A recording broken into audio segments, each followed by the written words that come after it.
Voici une nouvelle usine, dernier cri, flambant neuve, inaugurée tout récemment dans les Bouches-du-Rhône et qui attire les foules.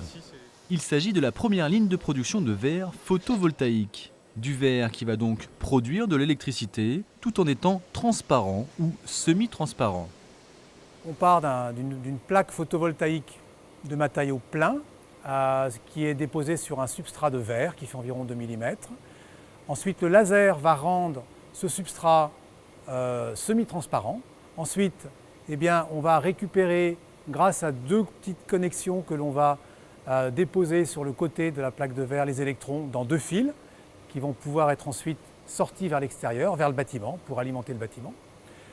Et ensuite, pour protéger ce substrat semi-transparent verrier, on va mettre dessus une seconde plaque qu'on va laminer, une plaque transparente qu'on va laminer sur ce premier substrat pour en faire au bout du compte un produit fini qui est un feuilleté verrier photovoltaïque semi-transparent.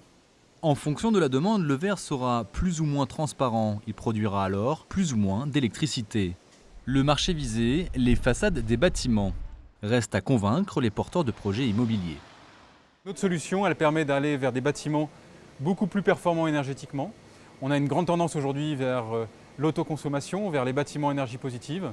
Et donc notre technologie ici, le vitrage photovoltaïque transparent, c'est une réponse à ça. C'est aussi une réponse au marché des fenêtres intelligentes. Ces fenêtres qui permettent de s'opacifier automatiquement ou d'avoir des objets connectés ou de l'éclairage à l'intérieur de la vitre. Elles ont besoin d'énergie. Grâce à ces vitrages photovoltaïques, on peut les rendre complètement autonomes. Donc ça veut dire plus de câblage, ça veut dire un produit qui s'intègre directement dans la menuiserie de la fenêtre et qui répond donc aux besoins du marché et des installateurs. La société espère ainsi produire et vendre environ 1 million de mètres carrés à horizon 2022.